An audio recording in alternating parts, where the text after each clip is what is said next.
I'm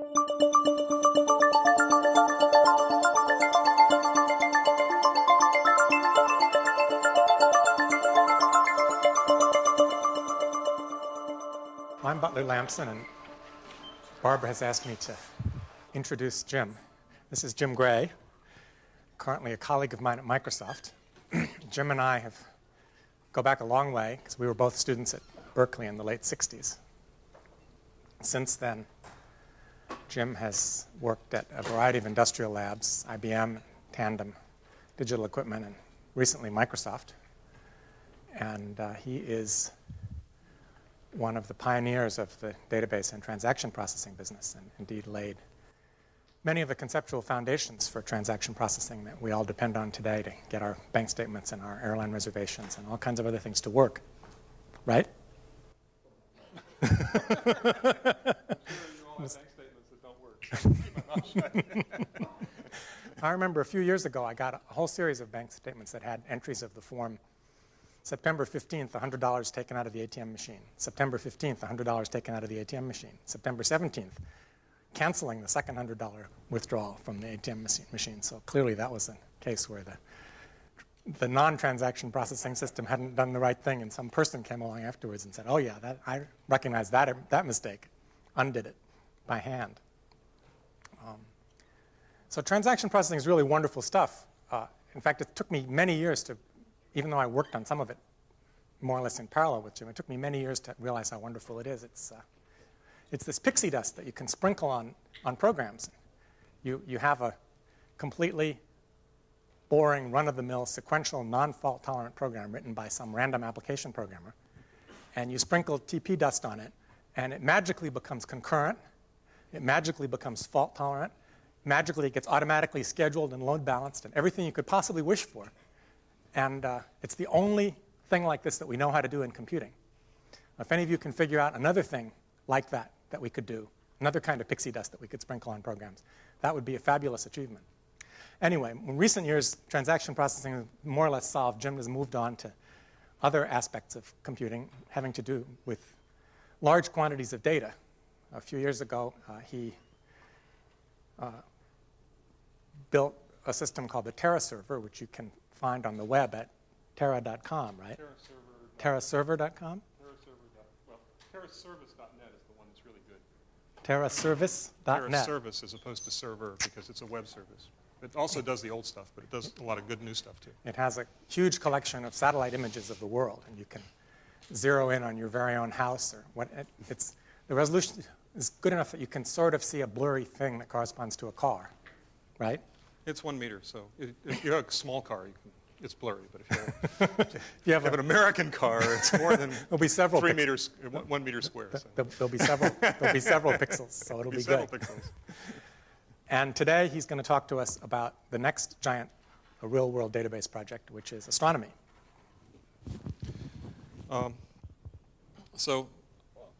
The database community has been, as Mike Stonebreaker says, polishing a round ball for many, many years. We've been doing the same stuff we used to do better. And the advice that the database community keeps giving itself is to invest in application areas. Broaden the database agenda to handle text, broaden the database agenda to handle geospatial, broaden the database agenda to handle image data, and also broaden it to do data analysis, data mining, and incidentally data visualization. And I've been trying to take that advice and to go into application areas and hope that the application areas will suggest interesting research problems for the database community, and for myself in particular. And this is a story of what I've been doing for the last 2 years, working primarily with the astronomy community and trying to build what we sometimes call the Worldwide Telescope, or the Virtual Observatory. And the idea is to try and take the astronomy archives that exist and the ones that are coming and make them a federated database which then is accessible to everybody everywhere. And in this new world, the best telescope in the world is the internet. So that's the top level story.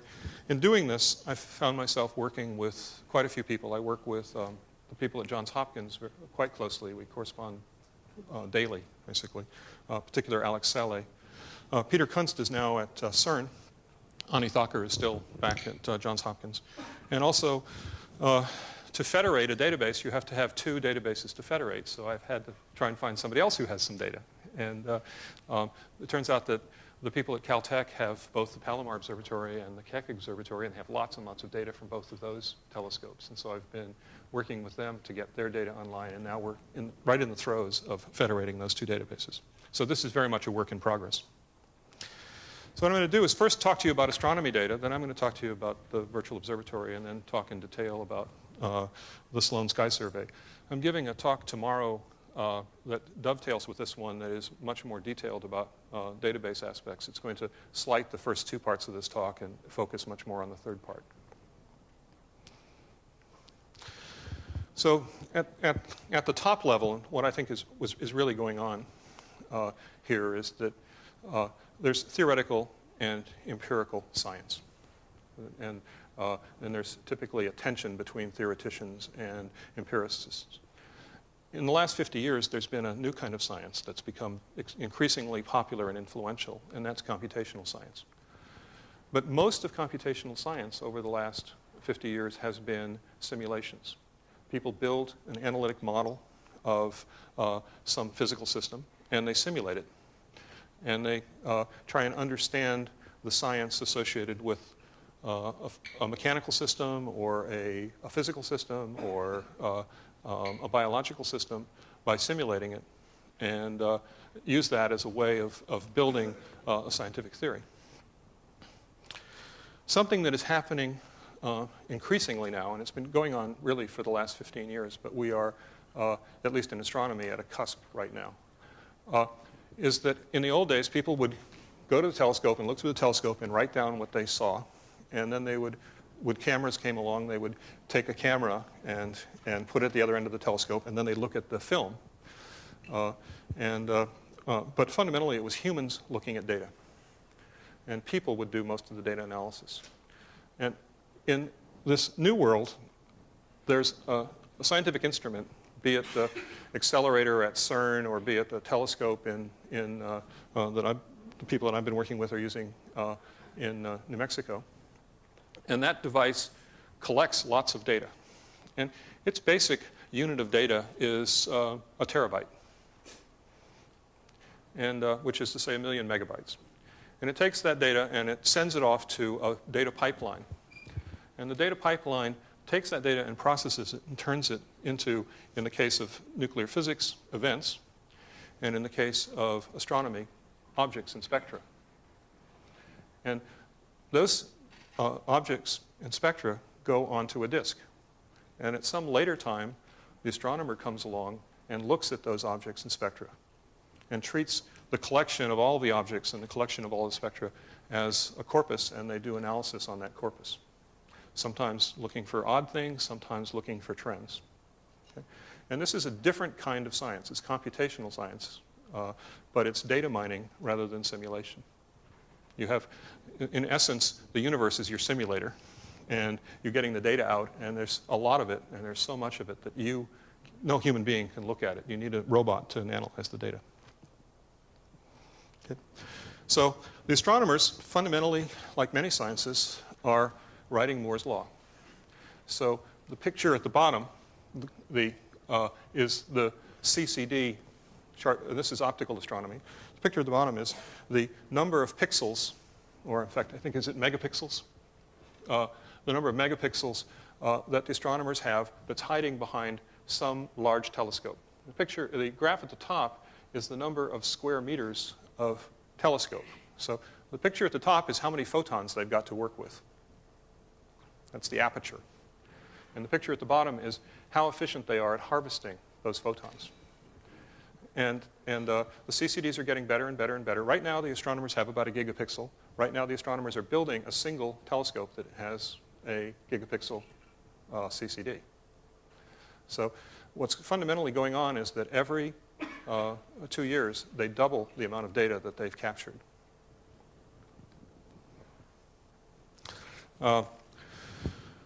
Right now, they have a few petabytes probably 1 petabyte of good data and a few petabytes of data of unknown provenance is what we might call it. If you just take a picture of the sky with 1 pixel per square arc second, you get about 4 terabytes, and that's the kind of resolution that these telescopes have. So your basic data set is 4 terabytes. But you can take pictures in multiple parts of the spectrum, and you can take pictures at multiple times. And so an interesting thing about astronomy data, which is a little bit different from, say, nuclear physics data, is physics doesn't change much from day to day. The Higgs particle is the same today as it was yesterday to a first approximation. Stars and galaxies do change. They have a strong temporal dimension, and they also have a strong spectral dimension. And I'll show some examples of that in a while. So what the astronomers do with this data is they mine it. And there's sort of 2 kinds of things. There's what I'll call the easy problems, which is looking for strange objects. Look for high redshift things that look like there might be quasars, and then you go off and look at those things in detail. Or look for very cold things, and those are brown dwarfs, things that are much bigger than the planets, but a lot smaller than the sun, and so they aren't thermonuclear. They're just giving off heat because of the gravitational force. So these are kinds of objects that 10 or 15 years ago were not very well understood, and now we have lots of examples of them, and we're beginning to be able to characterize them much better. As I said, the data doubles every 2 years. The astronomy community, unlike some other communities, they share their data. And if you go to Walmart and ask Walmart to share their data, they will say no. If you go to Yahoo or Microsoft and say share your data, they'll say no. So you can get terabytes from lots of places in theory.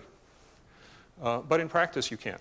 If you go to medical imaging and want to get a bunch of x-rays, you might be able to get that information, but there's all sorts of privacy concerns.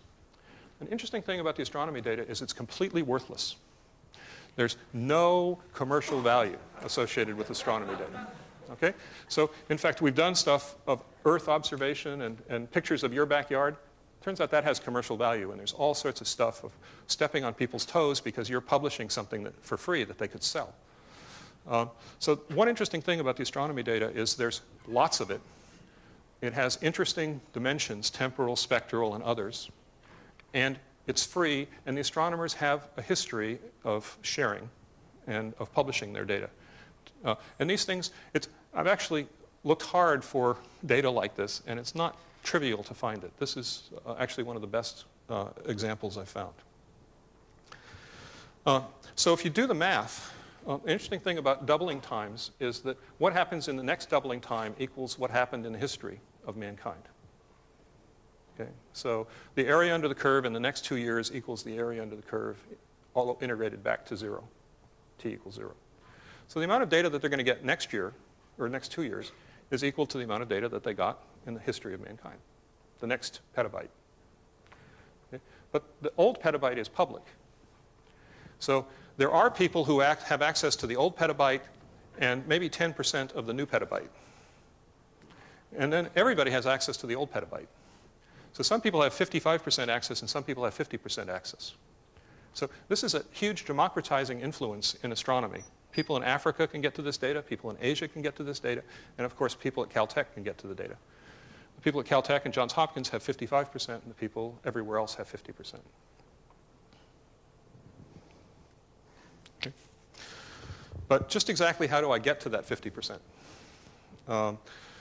The astronomers do have a culture of publishing. They have this format called FITS files.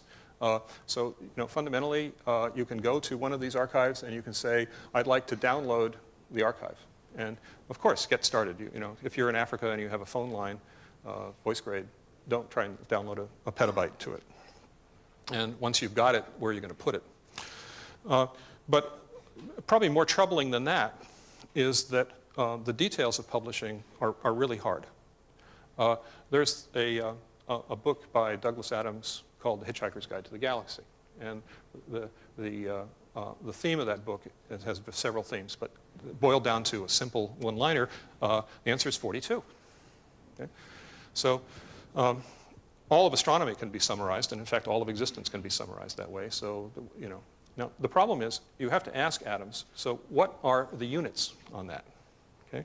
And what is the precision on that? What is the error bar? Is it 42 plus or minus 1 or 42 plus or minus 10? Okay? And exactly how did you come to that conclusion? It turns out that when somebody gives you some data, you would like to know all the processing steps that went through. Because, I mean, it's really, the really interesting thing about that is that he was able to reduce all of human existence in some algorithmic way to this number 42. And I'd like him to show his work. Okay, is what the typical high school teacher would tell you. Give the answer and show your work, right? So, and I actually have read that book, and it doesn't actually explain how. It doesn't explain. So, and I claim that it would be rather fairly. He's dead now, but it would, if he'd stuck around, it would have been rather difficult for him to show his work. Okay, and if you want to explain very briefly to somebody who's not experienced in the art, just talk to them about, 42 is the answer. Okay, now, what was the question, and what are the units, and what's the precision, and in fact, what was the process? And then there are a few other details, like the astronomers typically don't have a petabyte, so you really need to leave the data where it came from. The data actually is best understood by the people who gathered it and who are publishing it. And in fact, you typically publish the data and algorithms to mess around with the data. So my premise is that what we really want to do is to have a set of archives, and each archive manages the data that it collected. So if you have a radio telescope, you also have a radio telescope archive. If you have the Space Telescope, the Hubble Space Telescope, then you have the Hubble Space Telescope archive. If you did the Sloane Sky Survey, then you have the Sloane Sky Survey archive.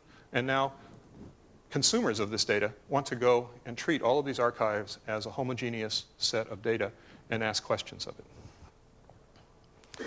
So there are plumbing problems, let me call them database problems, about, well, how do you manage a petabyte, and how do you load a petabyte, and how you index it, and so on. But I think the really challenging problems is, how do we make it easy for people to publish information? Because, frankly, the astronomers want to do astronomy. They don't want to become publishers of astronomy data. They want to be publishers of astronomy results. And once it's published, how do we make it easy for the consumers to go and ask questions of the data and get answers back? So just the characteristics, there's lots of it. It's high dimensional, and cross-correlation is challenging because it's multi-resolution, it's time varying, and the data is very dirty. An airplane flies in front of your favorite object, and sometimes they notice that it's an airplane and that the object is bad in their thing, and sometimes they have a hard time disambiguating the airplane from the object, or cosmic rays. So I'm just going to try and get across the time dimension. So if you were an astronomer 1,000 years ago and you looked up in the sky and you had really good eyes, you would have seen a little white dot. And it was called the Crab star. And now, this is the way it looks. This is the same object being observed in the radio, the optical, the infrared, and the X-ray bands. And they look completely different. At least they look completely different to me. And each of those pictures gives you a different structural description of the object. So this is both showing you the fact that it's very important to be able to look in multiple spectra, multiple spectral bands. And incidentally, all this false color here, say in the upper right, is really due to the fact that they're observing it in 4 or 5 color bands in the optical, and then they're making a coffee table image of this thing. But there's actually 5 different pictures that are being melded together there, and each of the 5 pictures look different. In fact, this is trying to get across that idea. Let's see if I can use this. This is a wonderful thing. Okay, so here's a very, very nice spiral galaxy, okay, which is just a speck in that spectrum band, but it's actually very clear here. And what's likely is this is shifted way down. So this is probably a very highly redshifted galaxy, is my guess. Okay? But these objects all look different in the different bands. Okay? So what you've got is a bunch of different observations, and you're trying to understand whether it's the same object.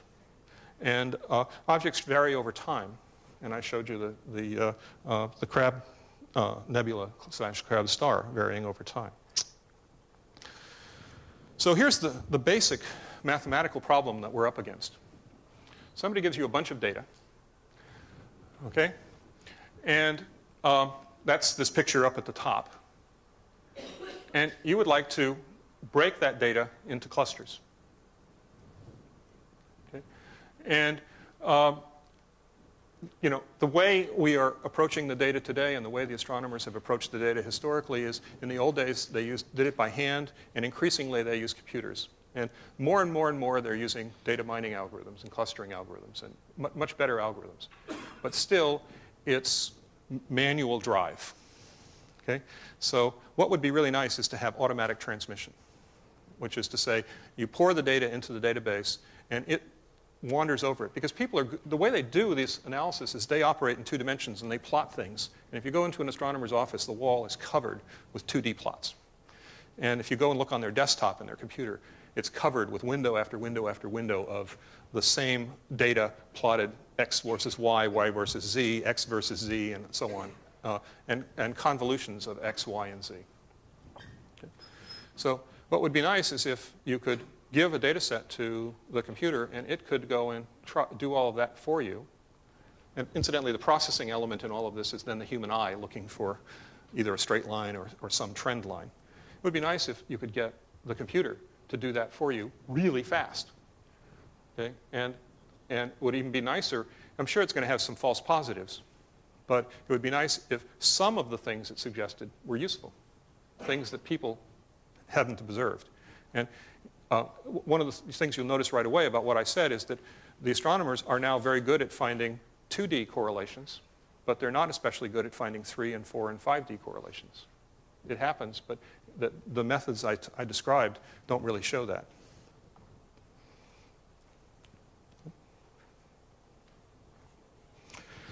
So here's the premise of the virtual observatory.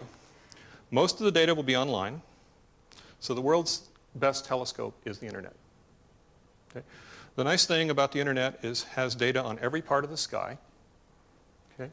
It has data in all the measured spectra.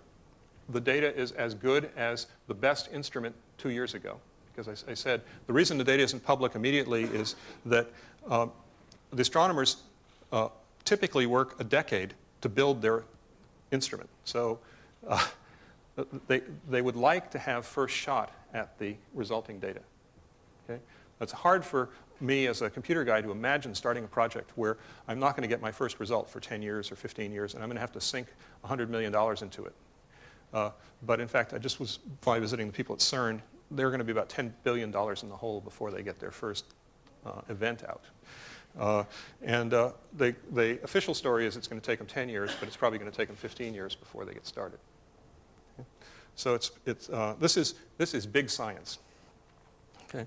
But the internet is little science, okay? Which is to say you can pull out the data that interests you and process it on a fairly modest computer. The nice thing about the internet is it's up when you're up. Okay? Astronomers have this tradition of you go to the telescope some night, maybe you get 2 or 3 nights of observation, and incidentally, if it's cloudy that night, you're out of luck. Okay? So people fly to Hawaii and sit there and deal with the keck, and if there's a storm going by, then they get to vacation and talk to each other. And the other thing is that it's a smart telescope, which is to say you can point to an object and get all the information about that object. Not just from that observatory, but from all the other observatories, and also get the literature on that object, and get the literature on all the other objects that are like that object. So I'm going to be talking about the Sloane, but the astronomers, as I said, are on Moore's Law, and they're doing lots and lots of these broad spectrum surveys. You know, typically, each survey is at a different part of the spectrum. And about 25% of their budget is software, which is, I found an interesting fact. About 25% of their budget goes into building the data pipeline to do the data analysis. And data publication is an integral part of the surveys. I said that they had about a petabyte of data, and they have many more petabytes of unknown provenance. Even that petabyte that is of known provenance, much of it is a little rough. hasn't been gathered in a systematic way. It was a particular part of the sky, and they pointed a telescope here, and then they pointed a telescope here, and then they pointed a telescope here. So it's not necessarily a good statistical sample. So federating these new surveys is a real challenge. And you have a pretty good chance of doing federation because these surveys, many of them, are just getting started. And they're building the software right now. So we have some influence on what they're going to build and how they're going to publish their data. And the challenge is, of course, well, it's petabytes, and that's still a lot of bytes. There's the unsolved metadata problem. There's the fact that the current visualization and data analysis tools are inadequate. And there's the fact that it's hard to get a job in an astronomy department or in a computer science department if you work in this area. Because this is not a well-established field in either astronomy or computer science. So the approach, fortunately, I don't have to get tenure, so I get to more or less spend some of my time doing what I want to do. So I sort of have this three-step program of first trying to get 2 surveys online and up as a web service, and then federate the 2 of them together. And that federation is going to require some agreement between Caltech and Johns Hopkins about what kind of units they're going to externalize. I'll talk about that in a minute. So I can't give you a demo of the virtual sky stuff, but there's the URL for it. And what the virtual sky is, it's all of the Palomar data poured into something that's very much like the TerraServer, except looking the other way. Okay? And so you can pan across the sky, and you can point to an object and drill down and drill down and drill down. And at a certain point, you can say, go off and show me the pictures you have from the other Palomar data sets, and they have 3 or 4 data sets. Or go off to NED, which is the database of literature about astronomy. And there's another database called Vizier and Sinbad that's in France, Grenoble. And there's a cross-correlation between the objects you're looking at and the literature about objects. And for famous objects, you get lots of hits. And for an object that is very, very faint, you're likely to get nothing in the database. But we could recognize that object and say, oh, that's a galaxy of this class, and here's all the literature, the most common literature about galaxies of that type. Okay? So I can give you a demo of this guy. And I hope, yes, I can, I bet. So, yeah.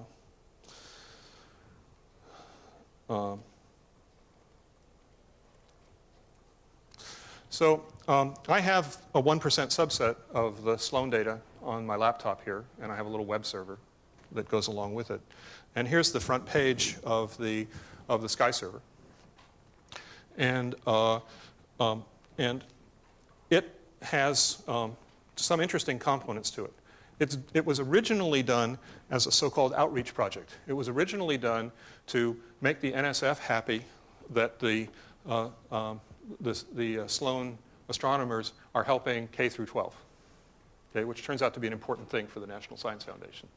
Teach science to K through 12. So there is a whole bunch of things here about, and this is a subset of this, about teaching people about the Hubble diagram, or teaching people about redshifts, or teaching people about spectra. And so there are a bunch of classes. And this is actually very participatory. These classes are typically 15 hours, and at the end of the 15 hours, you've discovered the Hubble diagram, or you've discovered redshifts. And you've also learned to do data analysis complete with an understanding of error bars and the fact that scientific data sometimes gives you false answers and things like that. So there are things for young kids, which are Easter egg hunts, and there are things for middle school kids, which are really basic science, teaching some mathematics, and then there are things which teach broader, more advanced topics. For the astronomers, well, actually, what's my favorite place is famous places. And this is all, just things from the photo gallery. This is a coffee table.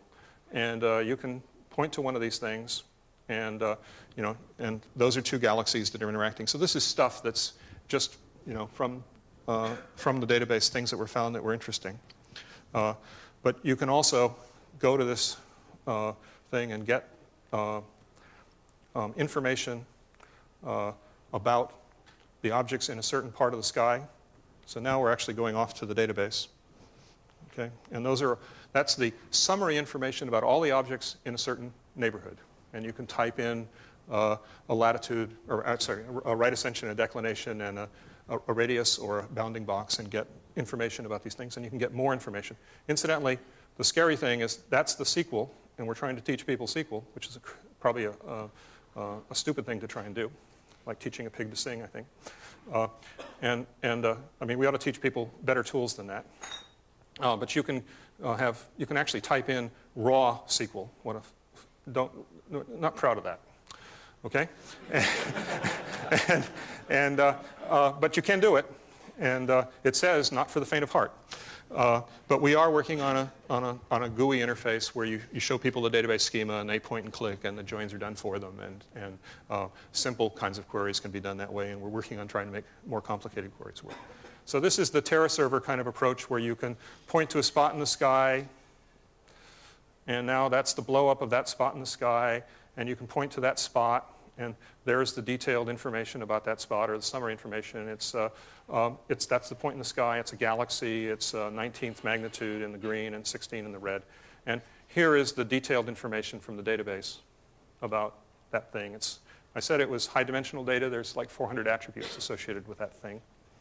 Okay, and I guess I didn't show the spectra, and I should show that, and then I'll get on with the end of demo. Get images, I think it's called, spectra, and actually plates is a good thing to do. Yeah. Okay. So these, the way they take spectra, they take them 600 at a time. There's about 50,000 spectra in this thing. When they're done, they'll have 1 million spectra, and you can point to this layout just says these are all the spectra that were taken at one instant, and we have a QSO with a redshift of 2, and there's its spectra, and it doesn't look very good because the browser is messing it up, but there's the spectrogram associated with it. And incidentally, there's a whole bunch of data associated with the spectrogram. It's been processed, and they've extracted typically about 30 spectral lines in a database, and now you can ask questions about the spectral lines and the spectrogram. But this is the picture associated with it, much as you'd have a picture associated with a galaxy or a star. Okay. So that guy exists. He's running along. It's being used by people. As I said, it was intended primarily as something for K through 12. What we're actually finding is that the astronomers have such crappy tools that they also find this pretty useful. And if a K through 12 can actually get to use this, then the astronomers can actually figure out how this interface works as well. Okay? And so we're beginning to have people come to this and starting to do science on this interface. And as a consequence, we're making it more elaborate. Okay. So I've talked a little bit about this, but there's this notion that the virtual observatory could actually have a substantial impact on education. And I think I mentioned that, in the beginning in science was empirical, and then we began to have an analytic science, and now we're heading into this era of computational science, which has traditionally meant simulation. And I don't mean that simulation is going away, but there's a second branch of computational science, which is data analysis. And I think that is increasing data mining and so on. And this is a very good place to teach data mining.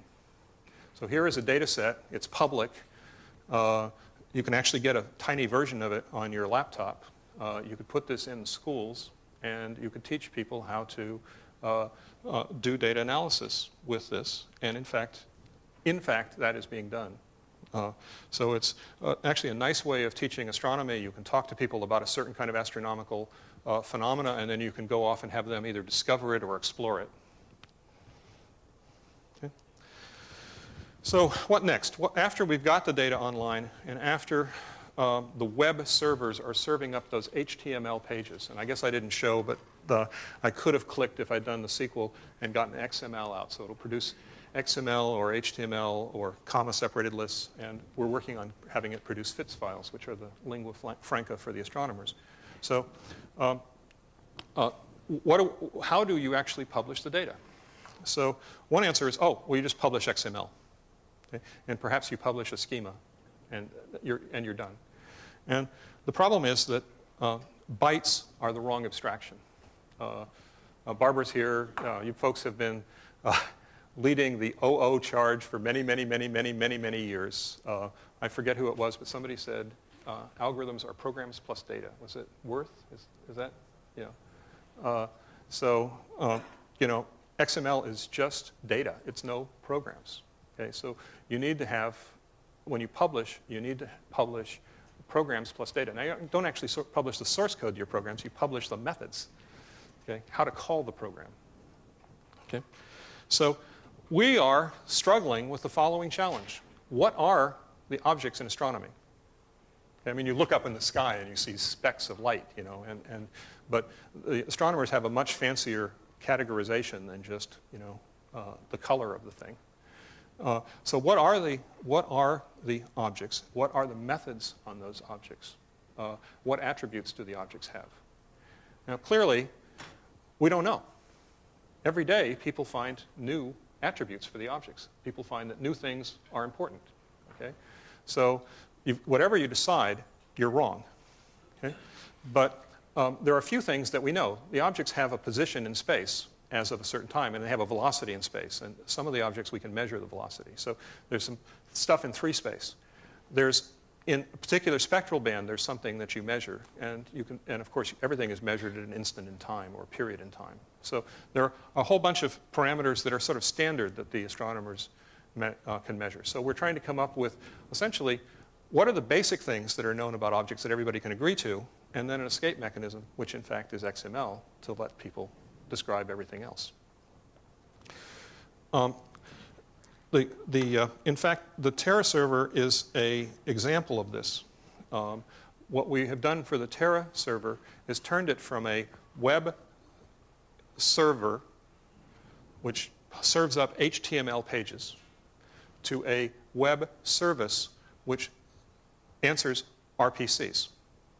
So if you go to TerraService.com and you just type that, what you'll get back is a bunch of XML that describes the methods it supports. And that's the web service definition language coming back at you.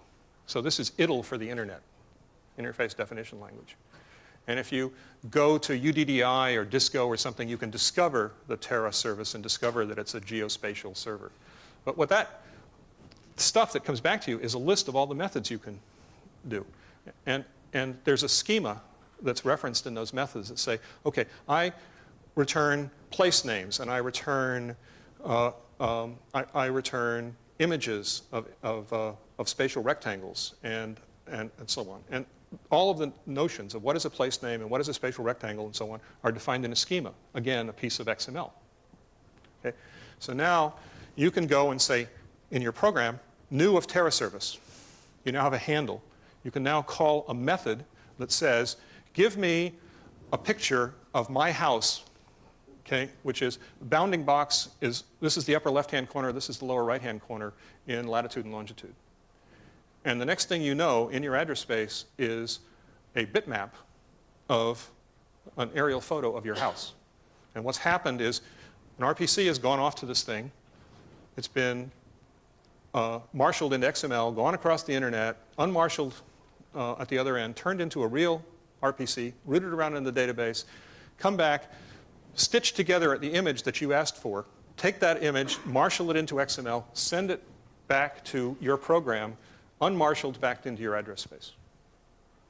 Okay? Just standard RPC.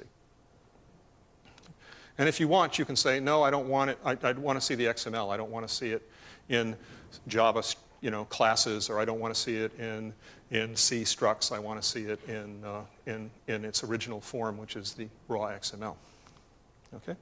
So the TerraService is worth looking at, and we're trying to do the same thing for astronomy archives. And so you basically say, give me a new handle on the SkyServer, and then the SkyServer has a method called getObjects. And that method returns a whole bunch of attributes. Okay? And now you've got those attributes in your address space. And you can do whatever you want with them. Okay? And the thing we're struggling with, in fact, is how much of this can we do as early binding and how much of it is late binding? Which is to say, to what extent do we return XML documents and to what extent do we return Java classes or things that you know about at compile time. Okay.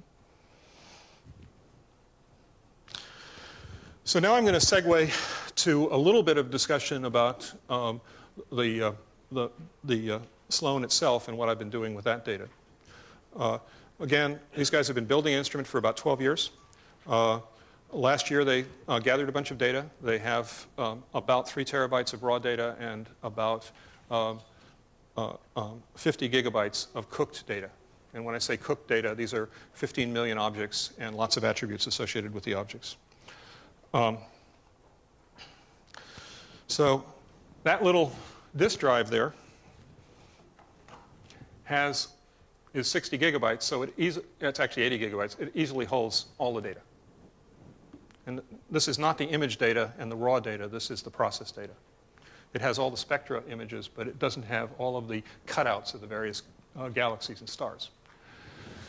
So I've been working on making it easy for astronomers to access this data. And the way they access it today is it's ASCII files. Okay? And they're C programmers. And they write C modules. And they write tickle scripts that invoke those C modules. And they go and paw over all the files and look for interesting things or look for trends. Okay? And the premise is you could take all the stuff that's in those C files, throw it into a database, index the heck out of it, and then write queries against the data. Okay? So I've been trying to do that. And the question is, well, what kind of questions do the astronomers ask? So Alex Saleh gave me a list of 20 questions. And this is a characteristic of the kind of question an astronomer would want to ask of the data. Would take about a week to write the C program and run it and get the answer out and do the data analysis. Okay? So I've been trying to design a database that makes it easy to do that. And the goal is to give the answers back in less than a minute and have the program be that big. And if we could do that, that would be great, right? So the first thing is there's 2 kinds of stuff in this world. There are photos, and that's a photo object. And this is all the crap around photo objects, okay? Just, there's a lot of encoded fields, and this is the encoding of the fields. These are the spectrographic objects and the spectral lines. This is the plate. All the spectrograms that were taken on a certain night are inside of one plate. This is a part of the sky, and that's a larger part of the sky, a so-called stripe. Okay?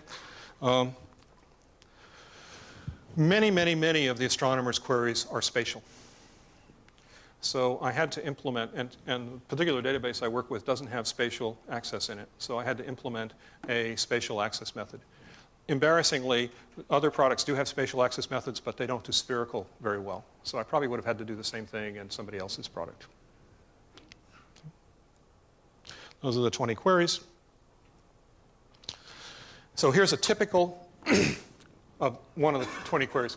Find a list of moving objects consistent with an asteroid.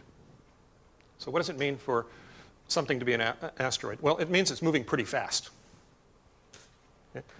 And so it turns out that in the pipeline, they take 5 different exposures because they have 5 different spectral bands that they're measuring. And the exposures are taken at 5 different times. Because the way the telescope works is it points up at the sky, and the Earth drifts along, and the image of the object processes across the CCDs. And they actually shift the CCDs as the image moves, and they're gathering pixels from a certain object for about a minute. And then the object goes off of one CCD and goes on to the next CCD. Okay? And now they're gathering green pixels, and now they're gathering blue pixels, and now they're gathering red pixels. So they're getting a picture of the object at a different time. And if the object's moving, when you re-register those frames, the object's going to be in a different place. Okay? So, and they detect moving objects in that way. And so here's the query that finds the moving objects. Okay? And it basically says, show me all of the things where the square root of the velocity in this dimension and this dimension are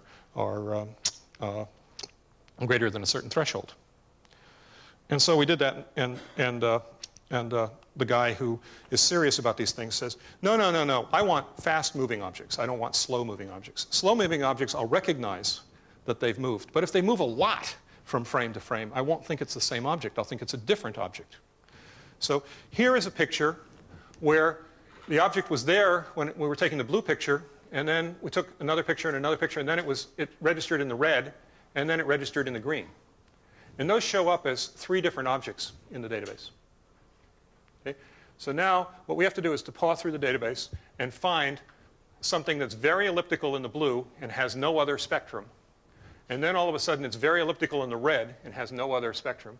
And then some other object that's very elliptical in the green and has no other spectrum. And in fact, these things line up. Okay? So the story behind this one is that the previous query is a query that was one of the queries that Alex gave me. This query is the fast-moving guys was something that a guy who is a serious C programmer said, this is something you'll never do with SQL. Okay? And so he said, okay, that's a challenge. Let's try to do that. Because this guy's pretty serious. And he had done this, and he'd wrote a 12-page Tickle script, and his program ran for 3 days over the ASCII files. And he got, in fact, he found that object. Okay? So we wrote that program. I know it's horrible. Okay? And it found 3 objects in 11 minutes. One of the objects was bogus. We were able to, point to each of those objects and look and say, oh, that one is in fact a cosmic ray, and these other 2 are good. Okay? So this is another example. I think that the results are very positive, and that the 20 queries run reasonably fast. This is, in fact, what the query plan was associated with the query. Okay? That's another query plan, which is find quasars. This is a very join-centric thing, and this is the program that SQL wrote for us, which is scanning over the data. So SQL is a high-level language which is doing a lot of data planning for you. Okay? What's the performance? Well, the performance is pretty good. None of the queries take much more than a half hour. Most of them run in a minute. Some of them run in a second. Interestingly, the CPU density of this thing is about 10 MIPS per I/O and million instructions per I/O. And I'm sorry. What is it? 200 instructions. Oh, yes, 200 instructions. It should really say 200 instructions per byte of I/O, is what the thing at the bottom should say. So Amdahl's law is 1 instruction per byte of I/O. This is much more CPU intensive. And Amdahl's law is 50,000 instructions per disk I/O.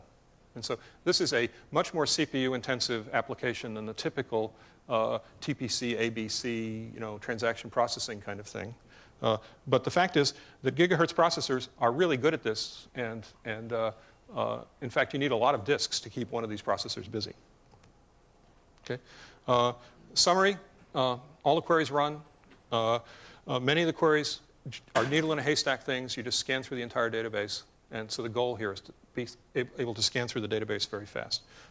Using Intel-style computers, we're going through at about 250 megabytes a second. The way you go through 250 megabytes a second is on a multiprocessor. You use all the processors in parallel. Of course, SQL automatically parallelizes your search. That's something your C program won't do for you. And of course, SQL uses the indices that are appropriate for your search. Counting is very common. Binning is very common. Cubes are not. Data loading is a nightmare. The data that we get is dirty. As we write our queries, we find bugs in the data. And so we ask the people who run the pipeline, how come this is all zeros, or how come this thing has such huge error bars? And they say, oops. And to some extent, we're the first people who are looking at the data. Because it's so hard to look at. And so having a nice query tool is great QA, but the other part of the story is it would be nice to have better ways of dealing with data ingest.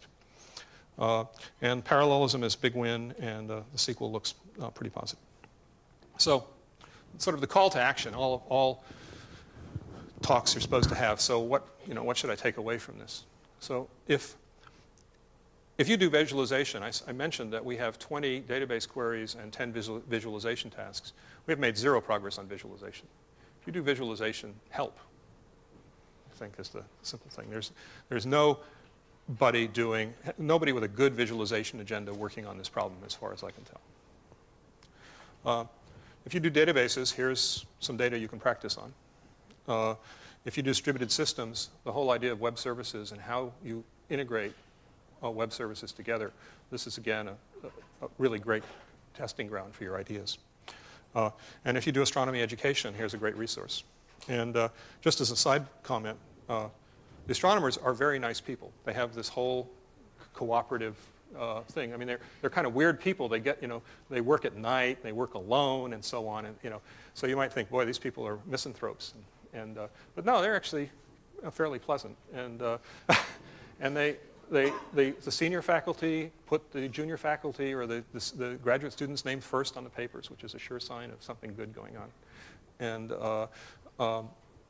They're very smart. They know way more physics, chemistry, mathematics, and astronomy than I'll ever know. And they also know Unix much better than I know, and they're pretty good at Windows. And it's awesome to work with them. So and as I said, the questions are cosmic. So hey, almost on time. So we have time for questions, but not much, shrewdly. Luba? So I just wonder, do they ask new questions? Do they ask? New questions they didn't ask? Oh, yeah. Absolutely. So, okay. Well, now I'm going to get into some astronomy. But another test case was it's painful to collect spectra. They're collecting an order of magnitude or 2 more stars and galaxies than other people have. It's mostly galaxies than other people have. But they are also collecting an order of magnitude more spectra than other people have. 1 million is a lot. Typical surveys are thousands of spectra, not millions. Okay? But spectra are hard to collect. So what they would like to do is to take the 5 colors that they get from every object and predict what the object's redshift is, because one of the main reasons for doing spectra is to predict the redshift, or calculate the redshift of the object. So they'd like to predict the redshift from this very poor man's spectra. Okay? So they've been doing that, and they've got lots of spectra and so on. But it turns out that there's one class of galaxies that's poorly characterized in the data set they have. They don't have very many spectra for that class. So they wanted to quickly take and get 100 spectra or 1,000 spectra of that class of galaxy. With the process they have, the way their pipeline works and the way their programs work, they would have to go and modify some horrendous program which picks how to drill holes in an aluminum plate, and then they run fibers from those holes to the spectrograms and so on. So the thing that sort of drives the drilling process for the plate was a program that nobody wanted to touch. Okay? So they worked for an hour and a half and wrote a SQL query that did target selection for them. This SQL query replaced a fairly large program that had been several months of effort. Now, the fact is those people had to develop algorithms and so on, and the guys who did this program had benefit of all that. But the fact is that they, in less than an evening, they had a plate drilling. And they wouldn't have done this if they'd had to go back and modify the program. So they now have done the drilling, and it worked beautifully. They got 99% success rate in picking their targets. And they're now doing the data analysis, and they've increased the data set for that kind of galaxy by several orders of magnitude. I mean, I think they had like 10, and they now have like 1,000. And it's the difference between batch, where the turnaround time is months or years, and something where the turnaround time is, from one point of view, what you have to do is minutes or hours to do the task, and then there is maybe a follow-up observation. I mean, between the time they did the drilling plan and the time they got the spectra back was about 2.5 months. But they now have that data, and they were able to ingest that data in about 20 minutes. In the previous scheme, it would have taken them weeks to ingest the data. And so, I mean, somehow the work factor is much lower in this new scheme. And I mean, that's the there's nothing wrong with C and ASCII files. It's just that it's much easier. I mean, it's a Turing machine. This is a Turing machine. I mean, but it's like the Turing tar pit, I think, is the Fred Brooks's thing. I mean, everything is possible, but some things are not very easy. Alan Provost? Two dimensions, which it seems, my understanding of astronomers, there's some evolution going on in the sort of basis of stuff that we're doing. One you talk about, and the other is one that I understand from them. The one from them is that when they get a data set with the set of software tools that are the ones to use on this kind of data, they always get scores.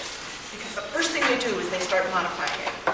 So they, for them, the particular piece of software, the binary of it is not interesting because for each individual, each individual will probably want to modify it, and then when somebody else picks it up, they will use that modified version. So the abstract, in some sense, the abstract stuff that they're looking at is going to be modified over time. Yes.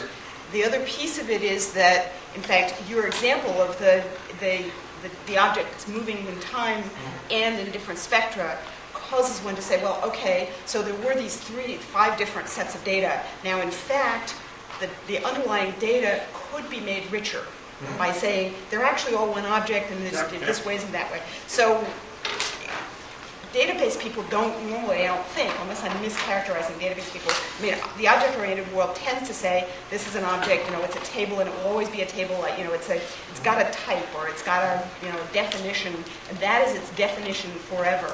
That's very contrary to this idea that things, cyber objects out there will evolve with time, and in fact, by the time I come back to it next time, it'll be different than it was the previous time.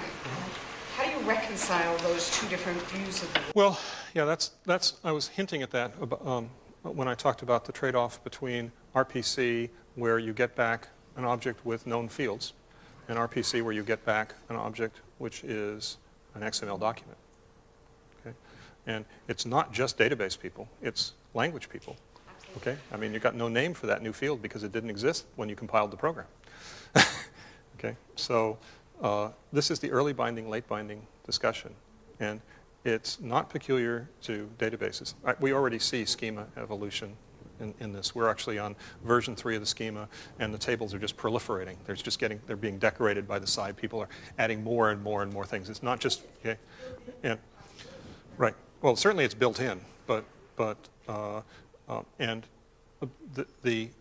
a style of work for astronomers is that they go to the archive, they pull data out of the archive, they put it into their private space, and they pull data from various archives. And in fact, that's the premise I've been operating on.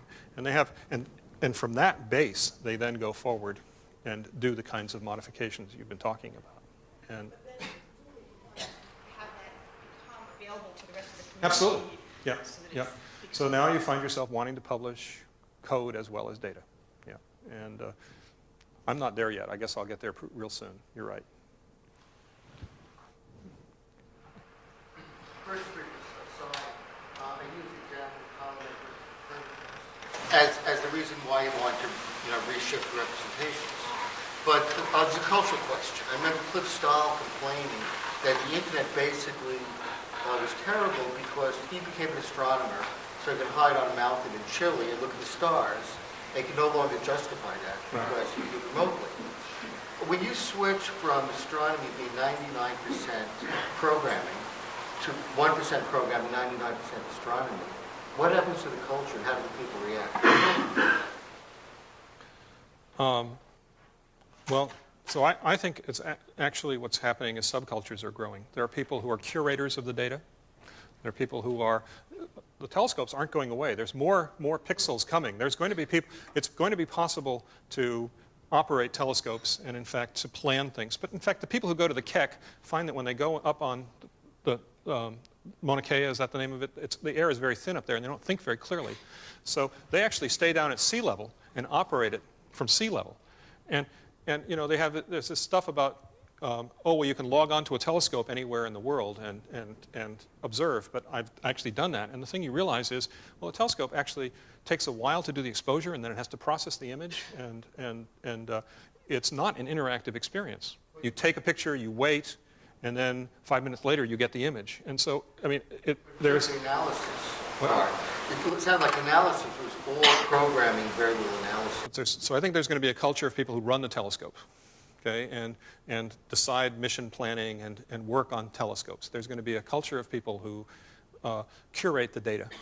And there's going to be a culture of people who build analysis tools and develop algorithms. And then there's going to be a culture of people who look for trends, typically, and it's possible for you to be a member of several of these cultures, so I think there will continue to be people who are really instrument builders, and there will continue to be people who are really astronomers. And incidentally, you can be a member of several of those cultures, but what you do in the course of a day in each of those is somewhat different.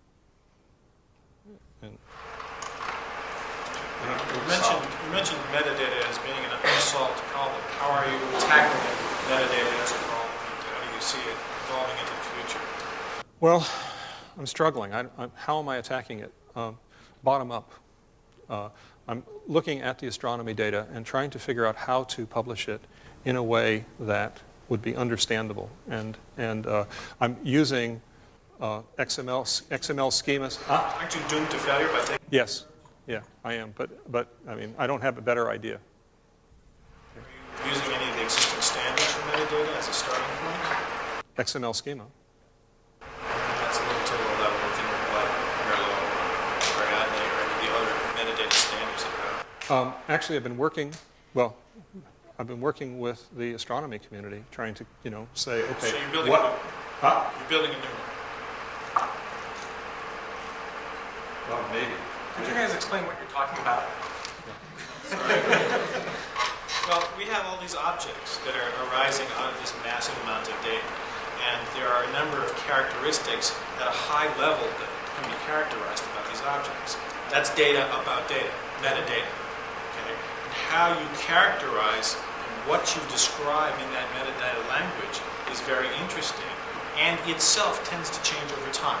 Because as the 400 science, yes, that's right. As you keep coming up with new attributes. And also, the fact that this is the Sloane survey and it was taken by these people, so there's the provenance. And, so you could use the Dublin core to say, okay, the author of this. And so there are things like Dublin core that you could use. I'm actually... Yes, I'm actually working on the 400 attributes. But the simple fact is, I am saying, okay, everything is in degrees, and everything is in, there are various units about magnitude and megahertz or kilohertz, and so there are certain units like hertz and degrees and so on, which I am getting from standards bodies. But there are also names for things which the astronomers have, and I'm trying to take those names and codify them and get. So, but fundamentally, the embarrassing problem I face is that the data I get is already in some schema. And I'm trying to figure out how to describe it in a common schema. And I have to confess that I'm not aware, I don't know what Merlot is, and I should go off and dig into it.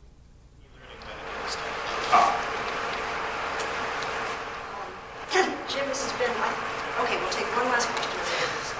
Well, I think your subtitle for this talk at one point was the Cosmic Genome Project. Yeah. I'm wondering if there are lessons learned here that you think should be carried back to the Human Genome Project or to any of the bioinformatics, genomics, proteomics areas. Maybe. I don't know much about what's going on in genomics. The impression I get is that they're C and ASCII guys and women, and that they're not heavily into the girls. So I'm getting deeper into trouble. I'm sorry. All right. but that fundamentally they're not heavily. Huh? Yeah. So they're not heavily into the use of databases. And incidentally, I'm not sure how relevant this is, because something that's pivotal here is spatial query. Something that's pivotal there is sequence distance and sequence matching. And I think in the whole business of doing the genome sequencing and just managing the workflow and tracking the work and so on, I'm sure database technology would be great for that. But when it comes to a genomic database, I think that what you basically have is strings, and the basic object is a segment, a genetic segment, and the basic operations are similarity and distance and matching, and so there's a whole object library there, and the kind of indexing that database systems do right now, I'm not sure would be all that helpful. There have been some research things on that, but I think it's different than this. There's similarities, which is to say lots of data, but the difference is the visual interface would be quite different, I believe. It would be the metaphor of genetics. And the representation would, in fact, be something which makes it easy to index genetic sequences, which is quite different from the spatial and KD trees for color cuts and things. I mean, so there's a bunch of index methods that I'm using that probably would not be applicable. There are three-dimensional aspects that Right. And the whole idea of having a set of 20 queries and saying, okay, software guys, go off and make this good. And if you can do this well, you can do a lot of things that we want to do well. And probably that basic idea is quite applicable. Well, thank you very much, Jim, for a great Sure.